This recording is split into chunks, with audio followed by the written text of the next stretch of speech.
Yo, what's good, people? It's your boy the Kryptonian Saiyan bringing you a review for One Piece chapter 123.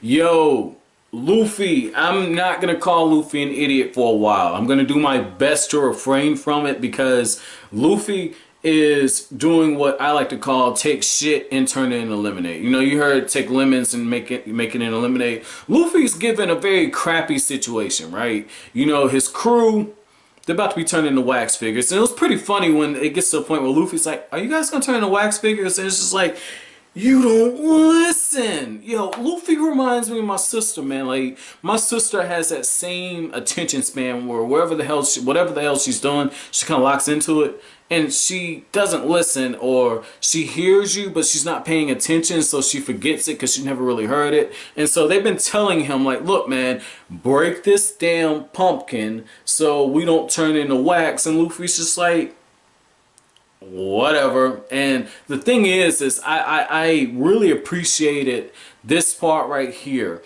When Luffy decides that he's going to do it, he's charging forward, he's getting ready to fight Mr. 3. Mr. 3 uses the candle lock and he gets his feet together. I'm like, oh shit, what the fuck? And I called him an idiot, right? I was like, are you serious? Like, granted, I know he didn't know Mr. 3's powers, but at the same time, dude, like, that's like the basics of fighting. Like, you don't fight head on. Even with wolf packs, right? You know, they have numbers, right? But when you look at how Wolfpack fights, and blame this on me watching so much Animal Planet when I was with my ex-girlfriend, right? Like, the thing is when they fight, it's the wolf from behind that's going to lunge at you first. And so I'm like, yo, Luffy's going to use some type of diversion and then get his ass. Not the case at all. Not the case. What ends up happening is Luffy's charging forward, candle lock happens, and Luffy, you're thinking, damn, this is it. And then Luffy's like, this is perfect. I'm like, what the fuck? Like, how are you gonna fight? I was like, are you gonna rip your legs off too? Like, what the, what's going on here, right? And I love how Oda just gave Luffy's intelligence a huge shot of Senju DNA. Fuck it, I'm shouting you out, Senju DNA, man. You know, Senju DNA is love, Senju DNA is life, people. Like, Luffy's brain got a shot of that shit, and Luffy grabs onto the dagger that Mr. 3 put inside of Brogy, right? Like inside of his hands and his legs. And Luffy's just spinning around, spinning around, spinning around, spinning around. I'm like, I'm going, where the hell is this going? Is he going to try and use the candle lock that's around his feet to just knock the hell out of Mr. 3? That's what I thought. Not the case. Luffy uses it to shatter the pumpkin. And as it's starting to fall over, right, Luffy ends up freeing his legs. And I was like, oh, okay. And you could tell, like, from what he said, he was just like, I got my legs free too, so it worked. And I'm like, okay, so Luffy thought this shit out. And so when that happened, awesome, awesome. I was like, this is clever. I love what Luffy Monkey did, Luffy D Monkey did, excuse me. And, or Monkey D Luffy. So I love that. But the other thing that I liked was Zoro. Zoro's fucking crazy, okay? And I mean that in a good way. You know, Zoro, he's talking about, look, like, well, we're already hardening pretty fast, right? So Zoro's just like, okay, if I'm gonna die, I'm gonna go out in style, bitch. And where's the panel on this, man? Where's the panel? Here it is. Zoro is like, if I'm gonna die, well, if I'm gonna be a statue, I wanna pose like this. And I believe it's Miss Vivi who's saying, yeah, it's Miss Vivi. Idiot, this is no time to be playing. And you can tell that Nami and Vivi, they're being agitated. But at the same time, though, what I really enjoyed about it was Zoro is taking this greatest swordsman thing to new extremes. And it's kind of like this. Like, you have people like...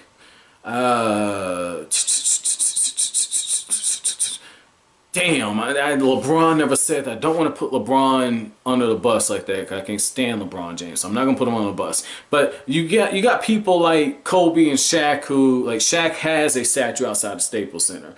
But you have a guy like Kobe. Like, we say, oh, Kobe's gonna get a statue outside of Staples. But if you go back like to 2003, you know, he said it in passing that he thought that he would have a statue outside of Staples Center. And at 2003, he was just getting to a point where he's about to enter his prime. And that's what I think Zoro is. Zoro's legend is about to start. I don't think it started yet, but I think that when Mihawk acknowledged him, that's when we're like, okay, now he's turning a corner. And Zoro's just like, I'm going to get my statue now, bitches. And I love that. I love that. That was very in character. Now, another thing that happens is Usopp shows up. And I love this, man. Usopp, I don't know what the fuck Luffy did, but Luffy's got Usopp throwing down, man. Like, Usopp's providing support from behind. And even after Luffy basically threw the biggest shade at him, like, you're so fucking useless. I didn't hear shit that you said. And Usopp's like, bitch! He didn't say bitch, but, you know, Usopp's just like, huh? And I love that. I love that part, because the thing is Usopp is continuing to say, okay, Luffy, you handle his ass, and then I'll sneak in blows where I can. And spoiler alert, but it reminds me of how Batman was fighting in the final arc with Batman versus Superman, and Doomsday's just throwing down with Superman, knocking him all over the place, knocking Wonder Woman, throwing Superman halfway across the area and shit. Beams are flying, and then you got Batman. Batman's just like, okay, I got my gun, I'm waiting. Pow! Like, that's the thing. Like, that's what it reminded me of. And that's what Usopp did. Usopp was waiting. He was like, okay, I got the gunpowder Stardust. And he's about to hit him, right?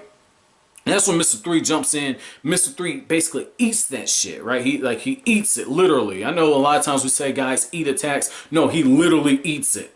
And because he's got like the combustion stuff, it ends up blowing up inside of him. And I'm like, damn it. Because at first I was like, I forgot it. So I was like, damn, Usopp got his ass. I got his ass, man. And I was like, wait a second. If it goes off and he's immune to flames, it's not going to do anything. And he was like, you didn't use the right type of gunpowder. This gunpowder tastes pretty bad. And I'm like, dude, you should not say that shit around Luffy. Because Luffy's like, you can eat that? And then he's going to want to eat it. You know, like, that's the vibe I got from Luffy, man. But this was something that I really enjoyed about this whole thing. Is not once, but twice, Luffy uses Mr. 3's attacks against him. Because at this point, because the candle is the pumpkin candle is so close to him, Nami and Zoro and Vivi, they're hardening even quicker, right? And Luffy takes another one of those candle locks and he uses it as a hammer and he knocks the fuck out of Mr. 3. Like, he hit Mr. 3 with that Holly Holm kick for Ronda Rousey. Like, he sends his ass flying. Like, oh man, this is good, man. Like, this is one of my favorite chapters in a long time. I guess about 2 weeks. Because I think 2 weeks ago was when Zoro was fighting against Baroque Rorks and just taking out all the bounty hunters, man. And I love that shit. So this is right up there with that, man. Like, and it says a lot about the manga when I can go back 2 weeks ago and find my favorite chapter. You know, like, it says a lot. Because basically my favorite chapter was in the last volume. But it's every volume I have a new favorite chapter. It says a lot about the consistency, man. So I'm going to stop the review right here. My chapter question for you guys, it's going to be this one right here. What did you think about Luffy taking shit and turning it into lemonade throughout this chapter, man? But that's it for this review. If you liked anything I had to say, as always, comment, rate, subscribe, share. I'll greatly appreciate it. That's it. Thanks for watching Kryptonian Saiyan. Have an awesome day.